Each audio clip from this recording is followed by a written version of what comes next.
মাননীয় সদস্য জনাব নুরুদ্দিন চৌধুরী নয়ন একটি সম্পূরক প্রশ্ন করুন।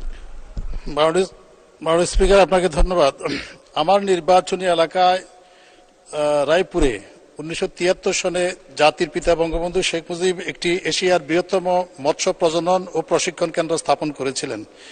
সেই কেন্দ্রটি পুরানো হয়ে যাওয়ায় এটি সংস্কারের প্রয়োজন। মাননীয় মন্ত্রীর কাছে আমার প্রশ্ন, তিনি এই মৎস্য প্রজনন কেন্দ্রটি এশিয়ার বৃহত্তম একটি মৎস্য প্রজনন কেন্দ্র এবং জাতির পিতার প্রতিষ্ঠিত প্রতিষ্ঠান হিসাবে তিনি এটি সংস্কারের উদ্যোগ নেবেন কিনা এবং মৎস্য চাষীদেরকে মৎস্য আহরণ বিপণনে সহযোগিতা করবেন কিনা মাননীয় মন্ত্রীর কাছে সবিনয় জানতে চাই। আপনাকে ধন্যবাদ।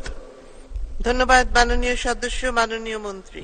মাননীয় স্পিকার, আমি সংসদ সদস্যের অবগতির জন্য জানাতে চাই, বঙ্গবন্ধু দেশ স্বাধীন হবার পরপরই এই মৎস্য খাত এবং আমাদের এই সম্পদকে তিনি অনেক গর্বের সঙ্গে গৌরবের সঙ্গে উচ্চারণ করে বলেছিলেন যে আমরা যদি এই খাতকে ডেভেলপ করতে পারি তাহলে এরকম দিন আমাদের থাকবে না।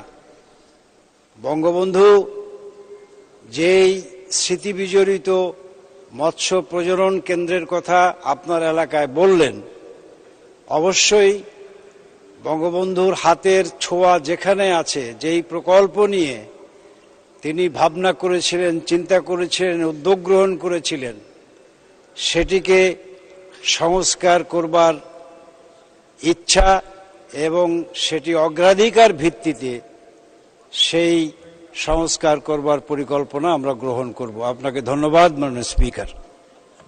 ধন্যবাদ মাননীয় মন্ত্রী।